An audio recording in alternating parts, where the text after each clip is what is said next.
नमस्कार, वर्ल्ड हिंदू प्रेसमध्ये आपलं स्वागत आहे। आपण पाहतात वर्ल्ड हिंदू प्रेस बातमी। मुंबई येथून आझाद मैदानामध्ये 23 जुलै 2024 पासून सुरू असलेलं मेडिकल असोसिएशन ऑफ इलेक्ट्रो होमिओपॅथीच्या डॉक्टरांचं आंदोलन आज स्थगित करण्यात आलं।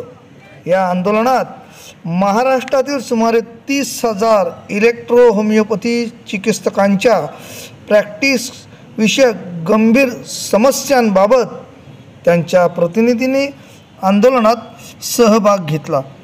राज्याचे मुख्यमंत्री एकनाथ शिंदे आणि आरोग्यमंत्री हसन मुश्रीफ यांनी आमच्या मागण्याबाबत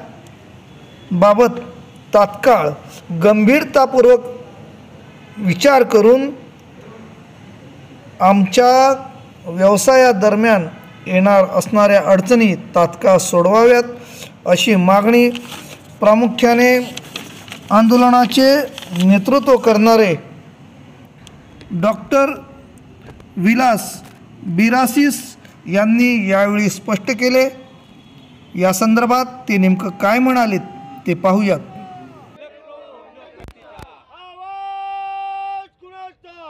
ऑफ इलेक्ट्रोहोमिओपॅथी ही संघटना महाराष्ट्र राज्यामध्ये इलेक्ट्रोहोमिओपॅथी एक स्वतंत्र पॅथी असून त्या डॉक्टरांच्या न्याय हक्कासाठी आहे।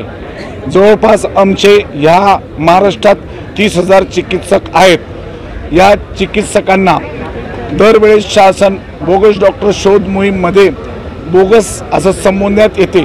सुप्रीम कोर्ट, हायकोर्ट आणि त्यांचे स्पष्ट आदेश असताना हे वैद्यकीय व्यवसाय करू शकतात, परंतु हा दरवेळेचा जो बडगा उठायचा म्हणून आम्ही गेल्या वर्षी 25 जुलै 23ला एक समिती शासनाने आमच्याकरता सादर केली होती आणि आमचा कायमस्वरूपीचा तोडगा काढावा यासाठी माननीय नरहरी झिरवळ साहेब विधानसभा उपाध्यक्ष यांच्या कथक प्रयत्नाने आणि हसन मुश्रीफ साहेबांनी एक कमिटी केली आणि त्या कमिटीचा 3 महिन्याच्या आत अहवाल सादर करून यांचा निर्णय घ्यावा।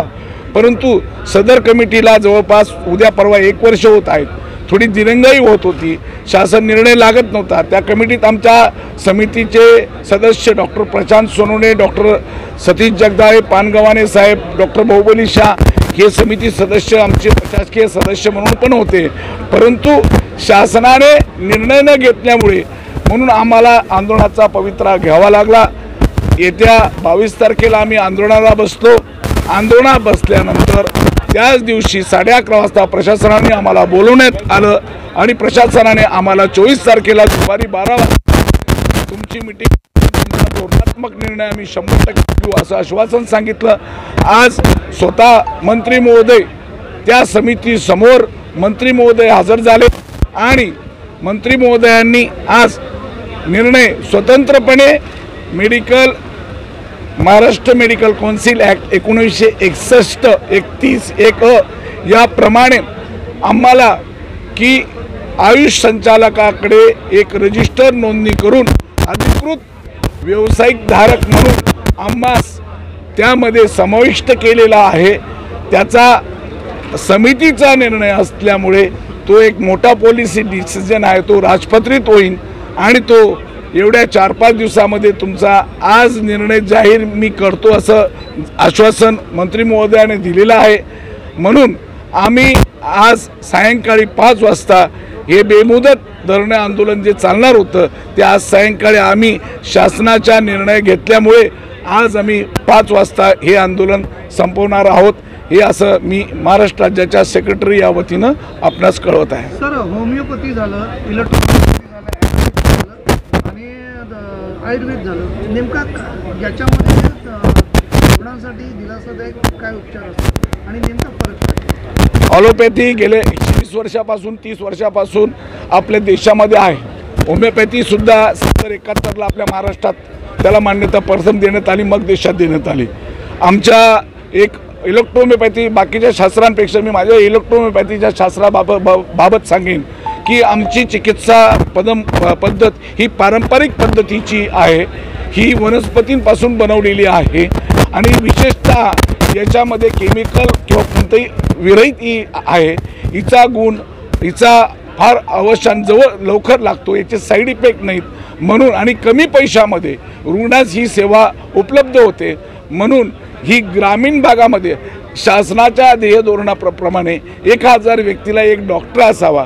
आज महाराष्ट्र राज्य शासनाकडे सुद्धा ती उपलब्धता नाही, परंतु आमचे सर्व 30,000 व्यावसायिक हे ग्रामीण क्षेत्रामध्ये प्रॅक्टिस करत आहेत, गरिबांची सेवा देत आहेत आणि आमची चिकित्सा पद्धती ही फार गुणकारी आणि 100% आणि लोकांना पुरवणारी आहे, याच्यामधला फरक असा आहे। चरक संहितेतील काही संहिता आपल्या औषधोपचारामध्ये असतात। हां, तुम्ही विचारलेला प्रश्न बरोबर आहे।